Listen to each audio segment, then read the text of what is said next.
Communication brève. Une pensée d'abord pour tous ceux qui envisageaient la Guadeloupe, qui ont été des candidats à l'immigration vers ce pays Eldorado, entre guillemets, n'est-ce pas, et qui ne sont jamais arrivés.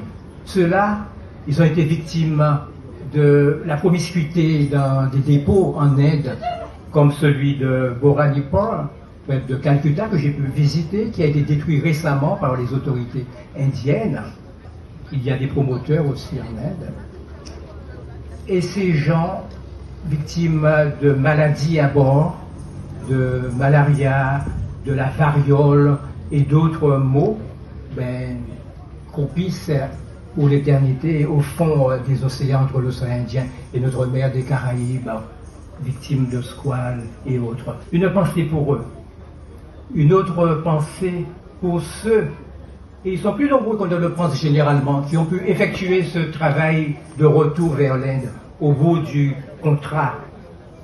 Ils étaient entre 7000 et 8000, 7936 d'après certains chiffres, qui ont effectué ce trajet de retour. Nous avons pu consulter également des livres de bord sur ce trajet retour de la Guadeloupe vers Pondichéry, par exemple.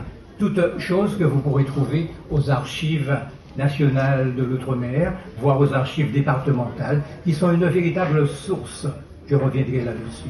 Ce contrat, vous l'avez vu, était quelque part une protection juridique, sociale, soi-disant, mais la vérité était tout autre, car la structuration de l'espace colonial favorisait fortement la segmentisation des gens par leur couleur de peau et par leur origine, sur le lieu même de l'habitation. Ce qui pourrait faciliter fortement, et qui l'a fait d'ailleurs, faciliter le comportement et attiser quelques haines, ne dit-on pas, divisées pour mieux régner. Ils l'ont connu, cette période-là, cette guerre, mais la résilience, comme on dit souvent, de ces gens-là a été la plus forte, si bien que maintenant, ils sont dans notre cœur par la commémoration, cette belle commémoration à laquelle vous pouvez assister aujourd'hui même. Je voulais terminer par un nouveau contrat d'engagement, puisque notre mémoire collective,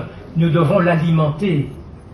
L'inconscient collectif est là par nos gestes, nos comportements ataviques, mais notre mémoire collective doit s'auto-alimenter par vos recherches. J'ai parlé souvent de l'ANOM, il y a des choses en ligne, grâce au conseil départemental d'ailleurs, merci.